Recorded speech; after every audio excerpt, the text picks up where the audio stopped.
నమస్తే, నేను మధు. దేశంలోని అత్యున్నత న్యాయస్థానంలో రాజ్ కసిరెడ్డికి అయితే చుక్కెదురైందనే చెప్పొచ్చు. సుప్రీంకోర్టు ఏకంగా వార్నింగ్ ఇచ్చింది, ఇంకొకసారి బెయిల్ పిటిషన్తో రావద్దని. మరి సుప్రీంకోర్టు ఎందుకు అంత ఫైర్ అయింది, అసలు ఏం జరిగింది, ఈరోజు మనం తెలుసుకుందాం. ప్రస్తుతం మనతో పాటు ఉన్నారు సీనియర్ జర్నలిస్ట్ సిఎస్ రావు గారు. వారిని అడిగి మరిన్ని విషయాలను తెలుసుకుందాం. నమస్కారం సార్. నమస్తే సార్, అసలు రాజ్ కసిరెడ్డికి సుప్రీంకోర్టు ఎందుకు వార్నింగ్ ఇచ్చింది, ఎందుకు అంత సీరియస్ అయింది సార్? అసలు సుప్రీంకోర్టు గతంలో ఎప్పుడు ఏ కేసులో ఇంత సీరియస్ అయినట్టు మనం అబ్జర్వ్ చేయాలి. రాజ్ కసిరెడ్డి బెయిల్ కోసం పిటిషన్ వేశారు. ఆ పిటిషన్ మీద వాదనలు ప్రతివాదనలు జరుగుతున్నటువంటి సమయంలో సుప్రీంకోర్టు జడ్జి చేసినటువంటి వ్యాఖ్యలు కనుక మనం అబ్జర్వ్ చేస్తే ఖచ్చితంగా లిక్కర్ స్కామ్లో ఉండేటువంటి వాళ్ళకి శిక్షలు పడతాయి అని ఒక ఒపీనియన్కి రావచ్చు. ఏం చేశారు కామెంట్స్ అని అంటే, అటువైపు నుంచి రాజ్ కసిరెడ్డి తరపు నుంచి అడ్వకేట్స్ వాదించినటువంటి వాదనలు ఏంటి, ఈ లిక్కర్ స్కామ్లో A5, A2, A7 వీళ్ళందరూ ఉన్నారు, చాలా మందిని అరెస్ట్ చేశారు, వాళ్ళందరికీ బెయిల్ ఇచ్చేశారు. మరి ఎందుకు రాజ్ కసిరెడ్డికి మీరు బెయిల్ ఇవ్వరు, బెయిల్ ఇవ్వడానికి అర్హుడు ఎందుకు కాడు అని చెప్పి క్వశ్చన్ చేసింది. ఇది ఎవరు క్వశ్చన్ చేశారు? కసిరెడ్డి తరఫు నుంచి వాదించినటువంటి అడ్వకేట్. దానికి జడ్జి చాలా సీరియస్గా రియాక్ట్ అయ్యారు. ఇప్పుడు ఈ కేసులో అరెస్ట్ అయినటువంటి వాళ్ళకి బెయిల్ ఇచ్చాము అని అంటే మీకు ఇవ్వాలని ఏం లేదు కదా, మీకు ఇచ్చే అర్హత ఉంది అని చెప్పి మీరు ఎలా అనుకుంటున్నారు? మొత్తం ఈ లిక్కర్ స్కామ్కి ఆర్కిటెక్ట్ ఇతనేను, రాజ్ కసిరెడ్డి. ఇతను గతంలో విదేశాలకు పారిపోవడానికి ప్రయత్నం చేశారు. పైగా A7 ఇంతవరకు అరెస్ట్ చేయలేదు, A7ని. మరి A7 ముప్పిడి అవినాష్ అని అతను ఉన్నాడు. ఈ ముప్పిడి అవినాష్ అత్యంత సన్నిహితుడు కసిరెడ్డికి. మరి ఈ కసిరెడ్డిని ఒకవేళ బెయిల్ ఇచ్చి వదిలిపెడితే ఆ A7ని ఏం చేస్తాడు? A7ని మ్యానిపులేట్ చేయొచ్చు కదా, లేదు A7 ఏదైనా చేయొచ్చు కదా. ఇతను పెద్ద క్రైమ్ చేశాడు, 3,500 కోట్ల రూపాయల లిక్కర్ స్కామ్. అది చిన్నది కాదు. ఇతని అకౌంట్లో 782 కోట్ల రూపాయలు పడ్డాయి. వీటిని సూట్ కేసు కంపెనీలు పెట్టి సూట్ కేసు కంపెనీల ద్వారా తరలించారు. దీనికి సంబంధించిన పూర్తి ఆధారాలు ఉన్నాయి కోర్టు దగ్గర. కాబట్టి మిగతా వాళ్ళతోటి ఇతను ఎట్ట పోలుస్తావు? మిగతా వాళ్ళకి ఇచ్చారు అని అంటే ఇతనికి ఇవ్వమని అని మీరు ఎందుకు అనుకుంటున్నారు అని చెప్పి జడ్జి కామెంట్ చేశారు. దాంతోపాటు కసిరెడ్డి రాజశేఖర రెడ్డి తరపు నుంచి వాదించిన అడ్వకేట్ రైజ్ చేసినటువంటి 2 పాయింట్స్ సుప్రీంకోర్టుకి చిరాకు లేపించినాయి. ఏంటంటే, ఈ కేసులో లిక్కర్ పాలసీని తయారు చేసింది ఎవరు? IASలు. మరి IASలోని మీరు ఎందుకు అరెస్ట్ చేయట్లేదు? ఈ కేసులో ఇంతవరకు అరెస్ట్ చేయలేదు. అలాగే సాయిరెడ్డి గారు ఉన్నారు ఈ కేసులో. ఈ లిక్కర్ పాలసీని మార్చేటప్పుడు మీటింగ్లో వేసినప్పుడు ఆయన కూడా ఉన్నాడు. మరి ఆయన్ని అరెస్ట్ చేయలేదు. మరి కొంతమందిని అరెస్ట్ చేస్తున్నారు, కొంతమందికి బెయిల్ ఇస్తున్నారు, కానీ మా క్లయింట్కి మాత్రం మీరు బెయిల్ ఇవ్వట్లేదు అని చెప్పి ఆర్గ్యూ చేశాడు. అంటే మా క్లయింట్ కూడా బెయిల్కి అర్హుడే. అసలు వాళ్ళు బయట తిరుగుతున్నారు, IASలు బయట తిరుగుతున్నారు, అలాగే విజయసాయిరెడ్డి గారు బయట తిరుగుతున్నారు. మరి అలాంటప్పుడు మా క్లయింట్ ఇప్పటికే దాదాపుగా 4-5 నెలల నుంచి ఉన్నారు, మరి బెయిల్ మీరు ఇవ్వడానికి అర్హుడే కదా అని చెప్పేసానంటే కోర్టు చాలా సీరియస్ చెప్పింది.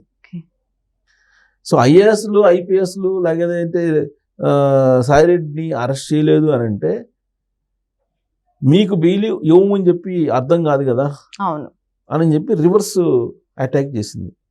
Reverse attack supreme court judge reverse యాంగిల్లో కసిరెడ్డి అడ్వకేట్కి ఫుల్ కోటింగ్ ఇచ్చారు.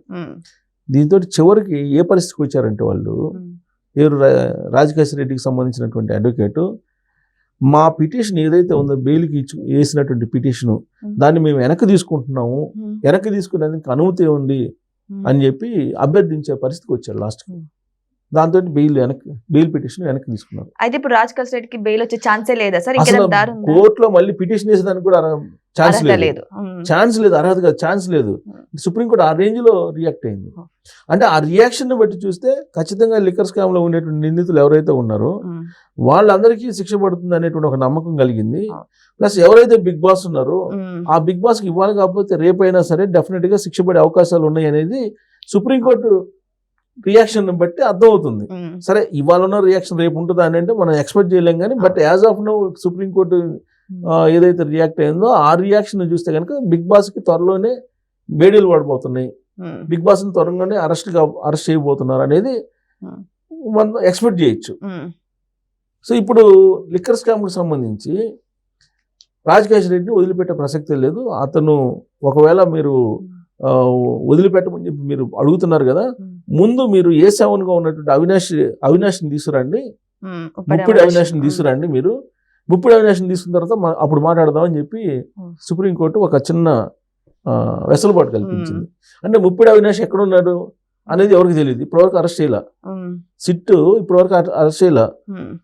ఇప్పుడు అతను వస్తే కనుక మొత్తం తేలిపోద్ది కేసు. అతని ద్వారా నడిపించాడు రాజకేష్ రెడ్డి, మొత్తం మెయిన్ కీలకదారుడు అతని ద్వారా నడిపించాడు రాజకేష్ రెడ్డి. సో అతను దొరకట్లా, అతను దొరికితే కనుక అతను విదేశాలకు పోయాడా ఇక్కడ ఉన్నాడని తెలియట్లా. సో అసలు ఉన్నాడా లేదో కూడా తెలియట్లా.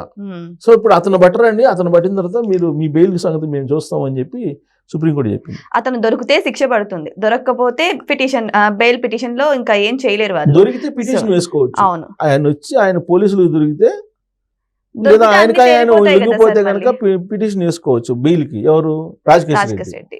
అతను దొరకకపోతే మాత్రం, ఎందుకంటే అతని ద్వారా మొత్తం ఇతను నువ్వు కదా చేయించింది, అతను ఎక్కడ ఉన్నారు, అతను ఎక్కడెక్కడ స్థావరాలు ఏర్పాటు చేసుకున్నది నీకు తెలుసు కదా, సో కాబట్టి అతను తీసుకురండి అని చెప్పారు.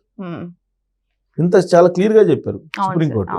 సో కాబట్టి ఇతను కనుక అరెస్ట్ అయితే అవినాష్ లిక్కర్ స్కామ్ ఫైల్ అయిపోయినట్టే, అప్పుడు బిగ్ బాస్ ని అరెస్ట్ చేస్తారు.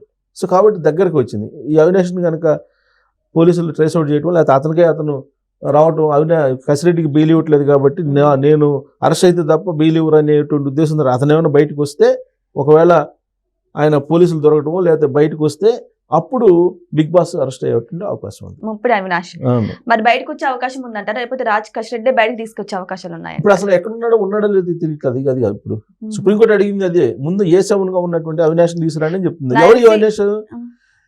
ఆదాన్ డిస్టిలరీస్ ఉంది కదా, ఆదాన్ డిస్టిలరీస్ కి సంబంధించినటువంటి క్రియేటర్ అతను. ఈ ఆదాన్ డిస్టిలరీ డబ్బు పడింది, సో అతను రావాలి బయటికి. మెయిన్ అతను వస్తే కేసు మొత్తం తేలిపోద్ది, అప్పుడు బిగ్ బాస్ అరెస్ట్ అయ్యే అవకాశం ఉంది.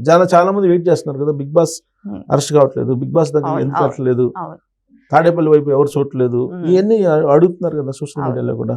మీరు వీడియోలు చేస్తున్నారు కానీ అటువైపు చూడట్లేదు అని చెప్పి.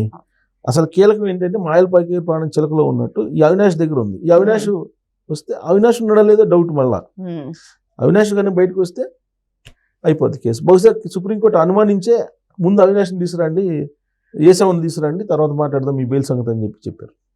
సో ఏదైనా సరే సుప్రీంకోర్టు మాత్రం రాజకేష్ రెడ్డి యొక్క బెయిల్ పిటిషన్ అయితే కొట్టడం జరిగింది. మరి ఇప్పటికైనా సరే, ఇంత జరుగుతున్నప్పటికైనా సరే, ఈ బెయిల్ కోసమైనా సరే మరి ముప్పిడి అవినాష్ బయటకు వస్తారా, మరి కోర్టు ముందు హాజరవుతారా, అసలు బిగ్ బాస్ బయటపడతారా, అందరూ జైలుకి వెళ్తారా? వెయిట్ చేసి చూద్దాం ఏం జరగబోతుందని. Thank you so much. Thank you.